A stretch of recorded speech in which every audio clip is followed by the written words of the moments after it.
நீங்கள் பார்த்து கொண்டிருப்பது உங்கள் ஜாஷ்வா டிவி. சகல ஜனங்களுக்கும் நற்செய்தி.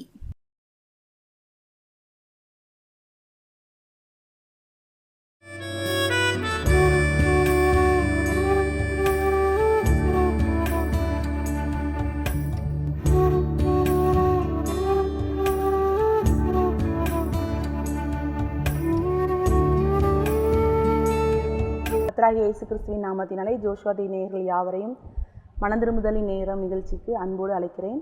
இந்த நாளில் கூட நம்ம தியானிக்க போகிற தேவனுடைய வார்த்தை மத்தேயு 14வது அதிகாரம் 36வது வசனம். மத்தேயு 16வது அதிகாரம் 36வது வசனத்தில் நம்ம பார்த்தோன்னா, அவருடைய வஸ்திரத்தின் ஓரத்தையாகிலும் அவர்கள் தொடும்படி உத்தரவாக வேண்டும் என்று அவரை வேண்டிக் கொண்டார்கள். தொட்ட யாவரும் சொஸ்தமானார்கள். இந்த சம்பவம் எந்த இடத்துல நம்ம நடக்குதுன்னு பார்த்தீங்கன்னா, 34வது வசனத்தில் பார்த்தீங்கன்னா, பின்பு அவர்கள் கடலை கடந்து கெனசரேத்து நாட்டில் சேர்ந்தார்கள். அவ்விடத்து மனுஷர் அவரை இன்னார் என்று அறிந்து சுற்றுப்புறம் எங்கும் செய்தி அனுப்பி பிணியாளிகளை எல்லாரையும் அவரிடத்தில் கொண்டு வந்து அவருடைய இந்த இடத்துல அவர் கெனசரேத் நாட்டில் ஆண்டவர் என்ன செய்கிறார் இருக்கிறார். அந்த இடத்துல உள்ள ஜனங்கள்லாம் அங்கே போய் சேர்றாங்க. அங்கே ஆண்டவரை பார்க்குறதுக்கு எங்கே போகிறாங்கன்னா, கடலை கடந்து கெனசரேத் நாட்டில் சேர்ந்தார்கள். அவ்விடத்து மனுஷர் அவரை இன்னார் என்று அறிந்து, அங்கே போன உடனே அந்த இடத்துல உள்ள எல்லா ஜனங்களும் இவர் இயேசு கிறிஸ்துவர் போகிற இடத்துலலாம் எல்லாருக்கும் சுகம் கிடைக்குது அப்படிங்கிறத என்ன செய்கிறாங்க, கேள்விப்பட்டிருக்காங்க. அதனால் அறிந்து அவர்கிட்ட போய் ஒரே ஒரு வேண்டுதலை தான் கேட்குறாங்க, உங்கள் வஸ்திரத்தை நாங்கள் என்ன செய்யணும், வஸ்திரத்தின் ஓரத்தை ஆகிலும் தொடணும், அதுக்கு எங்களுக்கு என்ன செய்யுங்க, உத்தரவு தாங்க. அப்போ இந்த வஸ்திரத்தை தொட்டதுனால சுகம் கிடைக்குது. நீ என்ன வியாதியில் போனாலும் சரி, இயேசு கிறிஸ்துவோடைய வஸ்திரத்தை தொட்டால் உனக்கு சுகம் உண்டு அப்படிங்கிறது அவங்களுக்கு கண்டிப்பாக என்ன செஞ்சுருக்கு, அந்த ஜனங்கள் எல்லாருக்கும் கேள்விப்பட்டிருக்காங்க. இதை நம்ம பார்த்தோன்னா, மத்தேயு 9வது அதிகாரம் 21வது வசனம், இந்த வஸ்திரத்தில் அவருடைய வஸ்திரத்தில் வல்லமை இருக்குது அப்படிங்கிறது முதல்ல வெளியே கொண்டு வந்தது ஒரு ஸ்திரீ. நீங்கள் பார்த்தீங்கன்னா மத்தேயு 9வது அதிகாரம் 21வது வசனத்தில், நான் அவருடைய வஸ்திரத்தை ஆகிலும் தொட்டால் சொஸ்தமாவேன் என்று தன் உள்ளத்தில் எண்ணிக்கொண்டு அவர் பின்னாலே வந்து அவருடைய வஸ்திரத்தின் ஓரத்தை தொட்டாள். இங்கே ஒரு ஸ்திரீயை பார்த்தீங்கன்னா, நான் அவருடைய வஸ்திரத்தை ஆயிலும் தொட்டால் சொஸ்தமாவேன் என்று தன் உள்ளத்திலே எண்ணிக்கொண்டு அவர் பின்னாலே வந்து அவருடைய வஸ்திரத்தை தொட்டாள். இந்த சம்பவம் எங்கே நடக்குன்னா, இயேசு எழுந்து தம்முடைய சீஷருடைய கூட அவன் பின்னே போனார். எங்கே போகிறாருன்னா, ஒரு சிறு பெண் வியாதிக்கு ரொம்ப மறிக்கிற நிலைமையில் இருக்கா. அந்த இடத்துல சிறுப்பெண்ணை சுகமாக்குறதுக்கு ஆண்டவர் என்ன செய்கிறார், தன்னுடைய சீஷர்களோட போய்கிட்டு இருக்காரு. நீங்கள் இதில் பார்த்தீங்கன்னா, அதுக்கு பின்னாடி தான் அவரை அந்த பெண் ஒரு சிறுப்பெண்ணை கையை பிடித்து தலித்தாகுமின்னு ஆண்டவர் என்ன செஞ்சு மறித்த சிறுப்பெண்ணை எழுப்புறாரு. அவர் அந்த இடத்துக்கு போயிட்டு இருக்கும்போது இங்கே ஒரு ஸ்திரீ வர, அவள் எத்தனை வருஷம் பெரும்பாடுள்ள ஒரு ஸ்திரீயாக இருக்கிறான்னு பார்த்தீங்கன்னா 20 வருஷம். 20வது வசனத்தில் போடப்பட்டிருக்கும், அப்பொழுது 12 வருஷமாய் பெரும்பாடுள்ள ஒரு ஸ்திரீ. 12 வருஷம் பெரும்பாடுள்ள ஒரு ஸ்திரீ. 12 வருஷம் அவள் உடம்புல இருந்து பிளட் என்ன செஞ்சுட்டே இருக்குது, போயிட்டே இருக்குது. அவ்வளோ ஒரு பெரும்பாடு. அவள் இன்னொரு இடத்துல நீங்கள் பார்த்தீங்கன்னா, அவள் தன்னுடைய எல்லாவற்றையும் விற்று அவள் என்ன செஞ்சிருப்பா, செலவழித்தாலும் அவளுக்கு என்ன செஞ்சுருக்காது, அதற்கான மருத்துவர்களை எல்லாமே என்னென்ன ஸ்பெஷலிஸ்ட் இருக்காங்களோ, யார் யார் என்னென்ன வைத்தியம் சொன்னாங்களோ எல்லாவற்றையும் பார்த்து அவளுக்கு என்ன செய்யலை, கிடைக்கல. ஒரு சுகம் என்ன செய்யலை, கிடைக்கல. 12 வருஷமாக அவள் அந்த ஒரு கட்டுக்குள்ள என்ன இருந்திருக்கா. அதே போல் தான் நீங்கள் நம்ம நிறைய சில நேரத்தில் ஒரு சின்ன ஒரு நமக்கு வர்ற ஒரு சின்ன தலைவலியாக இருக்கலாம், சின்ன ஒரு வியாதியாக இருக்கலாம். எத்தனையோ டாக்டர்ஸை போய் பார்த்துருப்போம். நமக்கு சொல்கிற நம்ம சொந்தக்காரங்க, நம்மளை பார்க்குற நம்ம ஃப்ரெண்ட்ஸ் சொல்கிற ஒவ்வொரு வைத்தியங்களையும் நம்ம செய்து பார்த்துருப்போம். நிறைய நேரத்தில் நமக்கு அப்படிப்பட்ட காரியத்தில் என்ன செஞ்சுருக்காது, விடுதலை இருந்திருக்காது. ஆனால் இந்த இடத்துல பாருங்கள், அவளுக்கு அப்போ இந்த ஸ்திரீக்கு, இந்த பெரும்பாடுள்ள ஸ்திரீக்கு ஆண்டவர் செய்கிற அற்புதங்கள், அவர் எங்கே போனாலும் அங்கே பிசாசுகள் துரத்தப்படுது, நடக்க முடியாதவங்களை நடக்க வைக்கிறாரு, கண் பார்வை இல்லைன்னா அவன் பிறவி குருடனாக இருந்தால் கூட அவனுக்கு பார்வை கிடைக்குது, ஒருவேளை மரித்த வாலிபனாக இருந்தால் உயிரோடு எழுப்புறாரு. இப்போ கூட ஒரு மரித்த ஒரு பெண்ணை தான் என்ன செய்ய போகிறார், எழுப்ப போகிறார். அவருடைய அற்புதங்கள் அனைத்தும் கேள்விப்பட்டு அவளுக்குள்ள ஒரே ஒரு ஆசை, என் வாழ்க்கையில் இந்த 12 வருஷமாக இருக்கிற இந்த பெரும்பாடுலேருந்து எனக்கு ஒரு விடுதலை வேணும். அது மட்டும் தான் அவருடைய எண்ணம். ஒருவேளை அப்படிப்பட்ட ஒரு எண்ணத்தில், ஒருவேளை நீங்கள் கண்ணீரின் பாதையில் இருக்கலாம், வியாதியில் இருக்கலாம், இல்லை எனக்கு இத்தனை வருஷமாக என் வாழ்க்கையில் கடன் இருக்குது, என் வாழ்க்கையில் பிரச்சனை இருக்குது, இத்தனை வருஷமாக நான் இந்த ஒரு பெரிய பிரச்சனைக்குள்ள இருக்கிறேன், எனக்கு இந்த பிரச்சனை என்னை விட்டு போனால் போதும், இதுக்கு ஏதாவது ஒரு சொல்யூஷன் கிடைச்சா போதும் நீங்கள் ஏங்கி கொண்டு இருக்கலாம். ஒருவேளை தற்செயலாக உங்கள் பார்வையில் அந்த செய்தி என்ன செய்யலாம், பட்டிருக்கலாம். ஆண்டவர் இன்றைக்கு நீங்கள் என்ன காரியத்தை நோக்கி அவரை நோக்கி ஜெபிக்கிறீங்களோ அந்த காரியத்தில் ஆண்டவர் உங்களுக்கு நன்மையை செய்ய போகிறார், உங்களுக்கு விடுதலையை தரப்போகிறார். இந்த இடத்துல பாருங்க, அவள் போய் ஆண்டவர்கிட்ட போய் சொல்ல என்ன செய்யலை நினைக்கல. ஒருவேளை சொல்வதற்கு ஒருவேளை ஒரு பெண்ணாக இருந்ததுனால சுற்றிலும் சீஷர்கள் 12 பேர் இருக்கிறாங்க, எல்லாருமே ஜென்ஸ். அவர் கூட எத்தனை ஜென்ஸ் போனாங்கன்னு தெரியாது. ஒருவேளை அதனால் அவளுக்கு போய் ஆண்டவர்கிட்ட சொல்கிறதுக்கு, இயேசு கிறிஸ்துக்கிட்ட போய் எனக்கு இப்படி ஒரு வியாதி இருக்குன்னு சொல்கிறதுக்கு, எல்லாரும் முன்னாடி சொல்கிறதுக்கு கூட அவளுக்கு ஒரு கூச்சமாக இருந்திருக்கலாம், ஒரு கஷ்டமாக இருந்திருக்கலாம். அவளுடைய நம்பிக்கை, அவருக்குள்ள இவ்வளோ வல்லமை இருக்குது, அவர் எங்கே போனாலும் அவர் பார்க்குறவங்க அவர்கிட்ட போகிற எல்லாருக்கும் என்னது கிடைக்குது? சுகம் கிடைக்குது. நான் அவருடைய வஸ்திரத்தின் ஓரத்தை கூட தொட போகிறேன், தொட்டாலும் சொச்சமாகவே நின்று தன் உள்ளத்திலே எண்ணிக்கொண்டாள். உள்ளத்தில் என்றா, மனசுக்குள்ள தீர்மானம் என்றா. அந்த தீர்மானம் தான் நமக்கு வேணும். நான் ஜெபிக்கிறேன், நான் இந்த வார்த்தையை கேட்குறேன், இந்த வார்த்தை என் கூட ஆண்டவர் பேசியிருக்கிறாரு, நான் இதை வச்சு ஜெபிப்பேன், என் வாழ்க்கையில் நான் கண்டிப்பாக நன்மையை பெறப்போகிறேன். அப்படி நமக்குள்ள ஒரு நம்பிக்கை, ஒரு பூரண விசுவாசம், பூரண நம்பிக்கை நமக்கு என்ன செய்யணும்? கண்டிப்பாக வேணும். அப்போ நான் அவருடைய வஸ்திரத்தையாயிலும் தொட்டால் சொஸ்தமாவேன் அப்படின்னு சொல்லிட்டு என்ன செய்கிறா? போய் அவர் பின்னாலே ஆண்டவருக்கு முன்னாடி கூட என்ன செய்யல, அவள் வரல, பின்னாடி அவருடைய வஸ்திரத்தின் ஓரத்தை என்ன செய்கிறா? தொடுறா. அப்போ ஆண்டவர் என்ன செய்கிறாரு? இயேசு திரும்பி அவளை பார்த்து, மகளே திடன்கொள், உன் விசுவாசம் உன்னை ரட்சித்தது என்றார். அந்நேரம் முதல் அந்த ஸ்திரீ சொஸ்தமானாள். அப்போ ஆண்டவர் முன்னாடி வந்தால் கூட ஆண்டவருக்கு தெரிஞ்சிடும், பின்னாடி ஒருவேளை வஸ்திரத்தின் ஓரத்தை எப்படி தொட்டிருப்பான்னு நினைக்கிறீங்க? ஒருவேளை இப்படி தான் தொட்டிருக்கணும், இப்படி பிடிச்சி இழுத்தா தான் நம்மளை யாராவது பிடிச்சி இழுக்கிறாங்கன்னு தெரியும். ஆனால் ஆண்டவருக்கு மறைவானது ஒன்றுமே இல்லை. அவளுடைய நம்பிக்கை, அவள் விசுவாசம், அவள் வீட்டில் வச்சே என்ன தீர்மானம் பண்ணிட்டு வந்திருப்பா, எல்லாவற்றையும் தேவன் என்ன செஞ்சிருப்பார்? அறிந்திருப்பார். அப்படிப்பட்ட விசுவாசத்தை தான் ஆண்டவர் நம்மகிட்ட எதிர்பார்க்குறார். அவர் மேலே அப்படி ஒரு நம்பிக்கையை தான் ஆண்டவர் என்ன செய்கிறார்? எதிர்பார்க்குறாரு. தொட்ட உடனே அவளுக்கு அந்த இடத்துல அவளுக்கு என்ன செஞ்சிச்சு? அவர் திரும்பி பார்த்து, விசுவாசம் உன்னை ரட்சித்ததுன்னு சொன்ன நேரத்திலேயே அவளுடைய உடம்புல இருந்து அந்த பெரும் பாடு என்ன செஞ்சு அவளை விட்டு நீங்கிச்சு. ஒருவேளை நான் இந்த உலகத்தில் பிறந்ததுலேருந்து என் வாழ்க்கையில் ஒரு பெரும் பாட்டுக்குள்ளே தான் இருக்கிறேன், எங்கள் குடும்பத்தில் இந்த பிரச்சனை, ஒருவேளை எங்கள் குடும்பத்தில் இப்படிப்பட்ட ஒரு சாப கட்டுக்குள்ளே நாங்கள் இருக்கிறோம், இத்தனை வயதுக்கு மேலே எங்கள் குடும்பத்தில் யாருமே உயிரோடு இருந்ததில்லை, ஏதோ ஒரு கவலை, சாபங்கள், நிறைய பெரும் பாடுகள், ஒருவேளை கடனில் நாங்கள் வருஷக்கணக்காக கடனில் இருக்கோம், இதுலேருந்து எங்களை வெளியே கொண்டு வரவே முடியாது, நான் அப்படிப்பட்ட ஒரு கிரிட்டிக்கலான சுச்சுவேஷன் இருக்கிறேன்னு நீங்கள் என்ன சுச்சுவேஷனில் இருந்து நீங்கள் ஜெபித்து கொண்டிருந்தாலும் யோசித்து கொண்டிருந்தாலும் ஆண்டுடைய வார்த்தை உங்களை நோக்கி என்ன செய்து வருது பாருங்கள். அவள் மனசில் தான் நினச்சிட்டு அவருடைய வஸ்திரத்தின் ஓரத்தை தொட தான் செஞ்சாள்.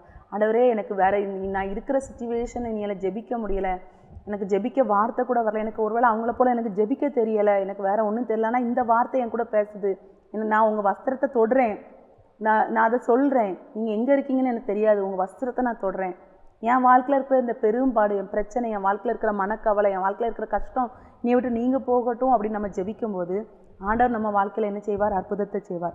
அப்போ நீங்கள் பார்த்தீங்கன்னா இந்த இடத்துல இந்த ஸ்திரீக்கு முதல்ல இந்த இடத்துல இந்த மத்தேயு 9வது அதிகாரத்தில் இந்த இடத்துல ஒரு பெரிய சுகத்தை ஆண்டவர் என்ன செஞ்சுருக்கிறார்? கொடுத்துருக்காரு. அப்போ இந்த காரியத்தை ஜனங்கள் எல்லாருக்கும், அந்த ஊரில் உள்ள எல்லாருக்கும் என்ன செஞ்சுருக்கும்? பரவி இருக்கும். அந்த காலத்தில் இப்படி டிவி வேறு மொபைல் எதுவுமே கிடையாது. ஒவ்வொரு ஜனங்கள் சொல்லி சொல்லி சொல்லி சொல்லி என்ன செஞ்சுருக்கணும்? கேள்விப்பட்டிருக்கணும். அதனால தான் இந்த இடத்துல பாருங்கள், கடலை கடந்து போகிறாங்க எல்லாரும் ஆண்டவரை தேடி போய், அவ்விடத்து மனுஷர் அவரை இன்னார் என்று அறிந்து, மத்தேயு 14வது அதிகாரம் 36வது வசனத்தில் பார்த்தீங்கன்னா, அவருடைய வஸ்திரத்தின் அந்த ஸ்திரீ செய்தது போல், அப்போ அங்கே ஒரு ஸ்திரீக்கு அவருடைய வஸ்திரத்தின் ஓரத்தை தொட்டதுனால 12 வருஷமாக அவளுக்கு இருந்த பெரும்பாடு என்ன செஞ்சிச்சு? போயிட்டு 12 வருஷமாக அவள் அனுபவித்த பெரும்பாடு அவளை விட்டு என்ன செஞ்சிருச்சு? போயிடுச்சு. அதே போல் நம்ம வாழ்க்கையில் இருக்கிற பிரச்சனை போயிருன்ட்டு யாரெல்லாம் அவளுக்கு ஆண்டவர் செஞ்சதை விசுவாசித்தாங்களோ அப்படி அவருடைய வஸ்திரத்தின் ஓரத்தை அவர்கள் தொடும்படி உத்தரவாக வேண்டும் என்று அவரை வேண்டிக் கொண்டார்கள். தொட்ட யாவரும் என்ன செஞ்சாங்க? சொஸ்தமானார்கள். தொட்ட யாவரும், அவங்களுக்கு 1 வருஷம் பிரச்சனையாக இருந்தாலும் சரி, 1 நாள் பிரச்சனையாக இருந்தாலும் சரி, 20 வருஷம் பிரச்சனையாக இருந்தாலும் சரி, 4 மாத பிரச்சனையாக இருந்தாலும் சரி, 6 மாத பிரச்சனையாக, என்ன பிரச்சனையாக இருந்தாலும், அது கடன் பிரச்சனை, பிள்ளை இல்லாத காரியம், கால்வலி, கைவலி, தலைவலி, என்ன வியாதி, ஒருவேளை கேன்சராக இருந்தால் கூட, எந்த வியாதியாக இருந்தால் கூட, சுகரோ ப்ரெஷரோ, என்ன வியாதி, என்னென்ன விரும்பி போனாங்களோ, எனக்கு இதிலேருந்து விடுதலை வேணும்ன்ட்டு யாரெல்லாம் போய் அவருடைய வஸ்திரத்தின் ஓரத்தை தொட்டார்களோ, தொட்ட அனைவருக்கும் என்ன செஞ்சிச்சு? சுகம் கிடைச்சிச்சு. அப்போது இதுக்கு காரணம் முதல்ல அந்த ஒரு 12 வருஷம் பெரும்பாடுள்ள ஸ்திரீக்கு அவளுடைய விசுவாசம், அவருக்குள்ள அவ்வளோ ஒரு வல்லமை இருக்குது, அவர்கிட்ட நான் போகிறதுக்கு நான் தகுதியிலன்னு கூட அவள் என்ன செஞ்சுருக்கலாம்? நினச்சிருக்கலாம். அவளுக்குள்ள ஆண்டவர் மேலே நம்பிக்கை இருந்திருக்கலாம், அவர்கிட்ட போய் சொல்வதற்கு பயமாக இருந்திருக்கலாம், ஜனங்கள் முன்பாக அவளுக்குள்ள வியாதி அவளுக்கு வெளிப்புறமாய் சொல்வதற்கு தயக்கமாக இருந்திருக்கலாம், தேவனை அவளால் வந்து தனியாக பார்த்துருக்க முடிஞ்சிருக்கு, தனியாக இயேசு கிறிஸ்துவை போய் அவளால் பார்க்க முடியாத ஒரு சுச்சுவேஷனாக இருந்திருக்கலாம். ஆனால் அவளுடைய நம்பிக்கை தேவன் மேலே இருந்துச்சு. இயேசு கிறிஸ்துடைய வஸ்திரத்தை தொட்டால் எனக்கு ஒரு சுகம் கிடைக்குன்னு கிடச்சிச்சு. அந்த நம்பிக்கை நிமித்தமாக அநேகர் அந்த நம்பிக்கை என்ன செஞ்சாங்க, அந்த நாளில் வச்சு தொட்ட யாரும் சொஸ்தமாகனாங்க. இந்த நாளில் உங்கள்கிட்ட நான் சொல்ல விரும்புகிறது அதுதான். இந்த காரியம், இந்த வார்த்தை உங்கள் காதில் படுது. நீங்கள் ஒருவேளை உங்கள் வீட்டில் பைபிள் இருந்தால் எடுத்து வாசிங்க. மத்தேயு 9வது அதிகாரத்துலையும் மத்தேயு 14வது அதிகாரத்துலையும் இந்த வார்த்தைகள் போடப்பட்டிருக்கு. நீங்கள் அதை எடுத்து தெளிவாய் வாசிங்க. அன்று இந்த நாளில் அந்த ஸ்திரீக்கு நீங்கள் சொஸ்தம் கொடுத்தீங்க, வஸ்திரத்தின் ஓரத்தை தொடும்போது சொஸ்தம் கொடுத்தீங்க. அதை கேள்விப்பட்டபோது எத்தனை ஜனங்கள் கேள்விப்பட்டு உங்கள் வஸ்திரத்தின் ஓரத்தை நான் தொடணும்னு நான் வேண்டிக் கொள்கிறேன்னு கேட்டாங்க. கேட்ட எல்லாருக்கும் நீங்கள் என்ன செஞ்சீங்க, தொட்ட யாவரும் சொஸ்தமானாங்க. எனக்கு இந்த வியாதியிலேருந்து சுகம் வேணும், எனக்கு இவ்வளோ டேப்லெட்ஸ் என்னால் எடுக்க முடியாது, எனக்கு வந்து ஒவ்வொரு வாரமும் ஒவ்வொரு மாதமும் போய் நான் ஹாஸ்பிட்டலில் எனக்கு இருந்து பார்த்து அந்த மருத்துவ செலவு செய்கிற அளவுக்கு எனக்கு தானி இல்லை, எனக்கு அவ்வளோ பணம் இல்லை, என்னைய கூட்டிகிட்டு போகிறதுக்கு ஆள் இல்லை, உங்களால் முடியும். எனக்கு வந்து உங்ககிட்ட எனக்கு ஜெபிக்க முடியலை, உங்களை தேடி அநேக கூட்டங்களுக்கு என்னால் வர முடியலை. இந்த வார்த்தையை நான் கேட்குறேன், நீங்கள் எனக்கு சுகத்தை தர முடியும். ஒருவேளை உங்களுக்கு இல்லை, உங்கள் குடும்பத்தில் யாருக்காவது பலகீனங்கள் இருக்கலாம், பயத்தில் நீங்கள் இருக்கலாம், எதுவும் உடம்பு சரியில்லை, ஹார்ட் அட்டாக் வந்துடுமா, கொலஸ்ட்ரால் வந்துடுமா, அது நிறையா பிரச்சனைகள். இந்த சமீபமான காலங்களில் நிறையா வியாதிகள் நிறையா கேள்விப்படுறோம். சிறு பிள்ளைகளை குறித்து, உங்கள் பிள்ளைகளை குறித்து நீங்கள் கவலைப்படலாம். ஆண்டவரே, நான் என் பிள்ளைக்காக நான் ஜெபிக்கிறேன், கணவருக்காக நான் ஜெபிக்கிறேன், என் குடும்பத்தில் நீங்கள் உங்கள் தாய்க்காக, தகப்பனுக்காக, சகோதரன் யாருக்காக நீங்கள் கூட அவங்களுக்கு அந்த விசுவாசம் இல்லாமல் இருக்கலாம். ஆண்டவரே, நான் விசுவாசத்தோடு ஜெபிக்கிறேன், அவங்களுக்காக நான் உங்கள் வஸ்திரத்தை தொடுறேன்.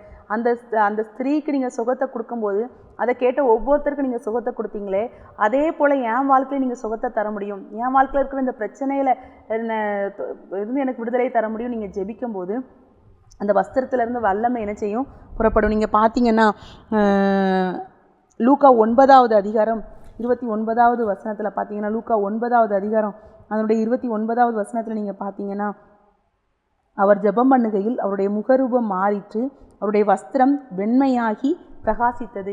இந்த இடத்துல இது யாரை குறித்து போடப்பட்டிருக்குன்னா, இயேசு கிறிஸ்துவானவர். அவர் வந்து பார்த்தீங்கன்னா அதுக்கு முன்பாக 28வது வசனத்தில் பார்த்தீங்கன்னா, அவர் யாரெல்லாம் கூட்டிகிட்டு போய் ஜெபம் பண்ணுறாருன்னா, அவர் பேதுருவையும் யோவானையும் யாக்கோபையும் கூட்டிக் கொண்டு ஜெபம் பண்ணுகிறதற்கு ஒரு மலையின் மேலே ஏறினாராம். இயேசு கிறிஸ்து ஜெபம் பண்ணும்போது அவருடைய வஸ்திரம் எப்படி ஆச்சுன்னா வெண்மையாகி பிரகாசித்தது. அப்போ அவருடைய வஸ்திரத்தில் ஒரு வல்லமை இருக்குது. வஸ்திரம், அவருடைய சரீரம், அவர் முழுசுமே வல்லமை நிறைந்தவர். அப்போ அவர் ப்ரேயர் பண்ணும்போது ஒரு பெரிய வல்லமை அவருடைய வஸ்திரத்தில் என்ன செஞ்சுருக்கு. அந்த வஸ்திரத்தில் அந்த வல்லமை இருக்க போய் தான் தொட்ட யாவரும் என்ன செஞ்சாங்க, சொஸ்தமானாங்க. இன்னொரு வசனம் பார்த்தீங்கன்னா, வெளிப்படுத்தல் 19வது அதிகாரம் அதனுடைய 13வது வசனத்தில் பார்த்தீங்கன்னா, இரத்தத்தில் துவைக்கப்பட்ட வஸ்திரத்தை தரித்திருந்தார், அவருடைய நாமம் தேவனுடைய வார்த்தை என்பதே. இயேசு கிறிஸ்துவானவரை குறித்து தான் இதில் போடப்பட்டிருக்கு. அவர் வந்து வெளிப்படுத்தல யோவான் அந்த பார்த்த தரிசனத்தில் எழுதினதில் பார்த்தீங்கன்னா, அவர் தரித்திருந்த வஸ்திரம் வந்து எப்படி இருந்துச்சுன்னா, இரத்தத்தில் துவைக்கப்பட்ட வஸ்திரம்.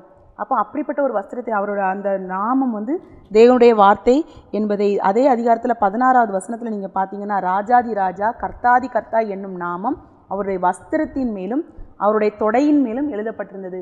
அப்போ இயேசு கிறிஸ்து ஆண்டருடைய வஸ்திரத்தின் மேலே அவருடைய நாமம். அப்போ அந்த நாமத்தை சொல்லுகிற இயேசு கிறிஸ்துங்கிற நாமத்தை சொல்லும்போது சாத்தான் என்ன செய்வான், நடுங்குவான்.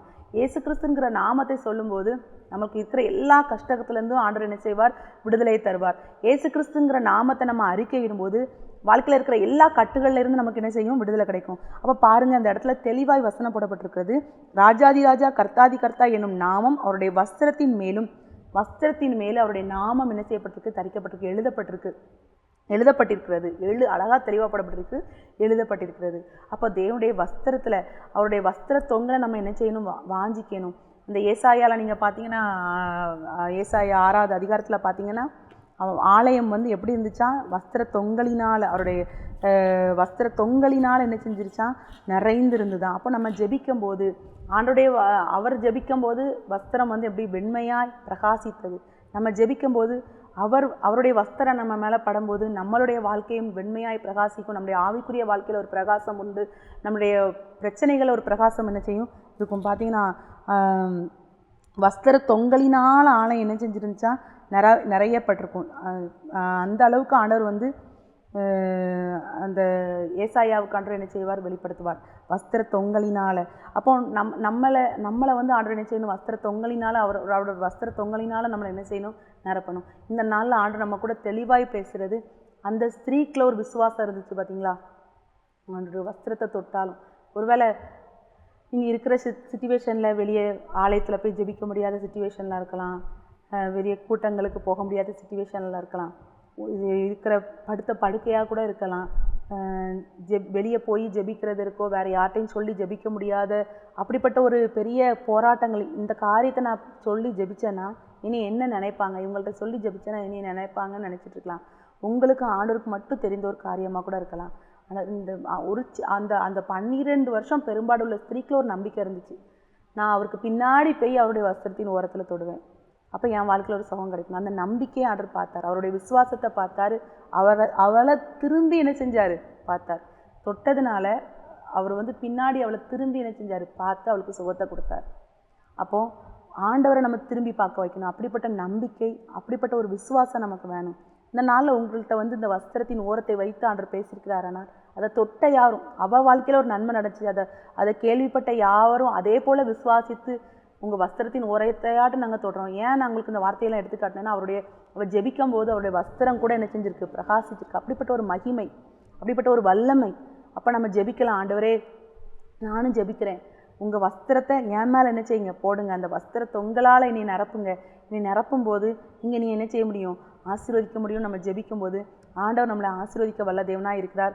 உங்கள் வாழ்க்கையில் இருக்கிற எல்லா கட்டுகள், பிரச்சனைகள், போராட்டங்கள் எல்லாவற்றுக்கும் ஒரு முடிவு என்ன செய்வார், கொண்டு வருவார். நீங்கள் வந்து நம்பினா மட்டும் போதும். எனக்கு நீங்கள் டாக்டர்ஸுடைய வார்த்தையோ யாருடைய வார்த்தையோ நீங்கள் விசுவாசிக்க வேண்டாம். ஆண்டவரை நீங்கள் நம்பினீங்கன்னா 12 வருஷமாக பெரும்பாடுள்ளவளுக்கு ஒரு விடுதலை கொடுத்த தேவன் எனக்கும் விடுதலை கொடுப்பார். அப்படி நம்ம விசுவாசிக்கும் போது எத்தனை வருடமான வியாதியாக இருந்தாலும், எத்தனை வருடமான பிரச்சனையாக இருந்தாலும் எல்லாவற்றிலிருந்து ஆண்டவர் உங்களுக்கு விடுதலை தர வல்ல தேவனாக இருக்கிறார். அப்படியே நம்ம கண்களை மூடி ஜெபிப்போமா. அன்புள்ள ஆண்டவரே, இந்த அருமையான நேரத்தில் கூட தகப்பனே ஏசப்பா, என்னோடு சேர்ந்து இந்த வார்த்தையை விசுவாசித்து அப்பா உங்கள் வஸ்திரத்தின் ஓரத்தையால் நாங்கள் தொடுறோம். ஆனால் அன்றைக்கு நீங்கள் ஆனால் இருந்தீங்க உங்கள் கண்களுக்கு முன்பாக, இப்போ எங்களுக்கு எப்படின்னு தெரியலை அப்படின்னு ஒருவேளை கூட ஒவ்வொருத்தருடைய எண்ணங்களில் ஓடலாம். ஆண்டவரே ஏசப்பா, யாரெல்லாம் ஆண்டவரே இந்த வார்த்தையை விசுவாசிச்சு அப்பா நான் உங்கள் வஸ்திரத்தை வாஞ்சிக்கிறேன், உங்கள் வஸ்திரத்தின் ஓரத்தையால் நான் தொடலான்னு நான் விசுவாசிக்கிறேன், ஆனால் நான் உங்களை நம்பி இந்த வார்த்தையை விசுவாசித்து நான் ஜெபிக்கிறேன், உங்கள் வஸ்திர தொங்கலை என் மேலே போடுங்க, உங்கள் வஸ்திரத்தினால என்னை நிரப்புங்க, இந்த மகிமையினால் என்னை நிரப்புங்கன்னு யாரெல்லாம் என்னோட சேர்ந்து ஜெபிக்கிறாங்களோ ஏசப்பா, எத்தனை வருஷம் ஆண்டவரே அவங்க வாழ்க்கையில் பெரும்பாடுகள், ஒருவேளை கணவன் மனைவிக்குள்ள பிரச்சனைகள், குடும்பத்தில் சமாதானம் இல்லாத கிரியைகள் காரியங்கள், ஒருவேளை கடன் பிரச்சனைகள், வியாதி, ஆண்டவரே மனசில் சமாதானம் இல்லாதது, ஒரு பயம், சாபத்தை குறித்து பயம், குடும்பத்தில் இத்தனை வருடமாக இந்த ஒவ்வொரு நாட்களும் இப்படிப்பட்ட பிரச்சனைகள் நடக்குது, இத்தனை வருடங்களுக்கு மேலே எங்கள் குடும்பத்தில் யாருமே உயிரோடு இருந்ததில்லையே, இத்தனை ஆண்டுகளுக்கு பிறகு இல்லையேன்ட்டு பயத்தில் யாரெல்லாம் இருக்கிறாங்களோ ஏசப்பா, எல்லா பயத்தையும் மாற்றி போடுங்க. சுகத்தை பலத்தை கொடுக்கும்படியாக ஜெபிக்கிறேன், பிள்ளைகளை ஆசீர்வதிக்கும்படியாக ஜெபிக்கிறேன். ஆண்டவரே விசுவாசித்து ஜெபிக்கிற ஒவ்வொருத்தருக்கும் ஆண்டவரே நீங்கள் அவங்க வஸ்திரத்தின் ஓரத்தையாயிலும் ஆண்டவரே வந்து தொட்ட ஒவ்வொருத்தருக்கும் சுகத்தை கொடுத்தீங்களே ஆண்டவரே, நாங்கள் பார்த்தோம் ஆண்டவரே, இந்த வார்த்தை இந்த கேள்விப்பட்ட யாரும், நீங்கள் அந்த இடத்துக்கு போயிருக்கீங்கன்னு கேள்விப்பட்ட யாவரும் உங்கள் வஸ்திரத்தின் ஓரத்தையாலும் நாங்கள் தொடணும்னு யாரெல்லாம் உங்கள்கிட்ட வேண்டிக் கொண்டாங்களோ அவங்களுக்கு எல்லா சுகத்தை கொடுத்தீங்களே. இந்த வார்த்தையை விசுவாசித்து என்னோடு ஜெபிக்கிற ஒவ்வொரு பிள்ளைகளுக்கும் என்ன வியாதி இருந்தாலும் ராஜா, என்ன வியாதிகளை எந்த கஷ்டத்தில் இருந்தாலும் அவங்களுக்கு அதில் விடுதலை கொடுங்க. வியாதியில் இருக்கிற பிள்ளைகளுக்கு நீங்கள் சுகத்தை கொடுக்க முடியாது. இயேசுவின் நாமத்தில் ஜெபிக்கிறேன் ஜீவனில் நல்ல பிதாவே, ஆமென்.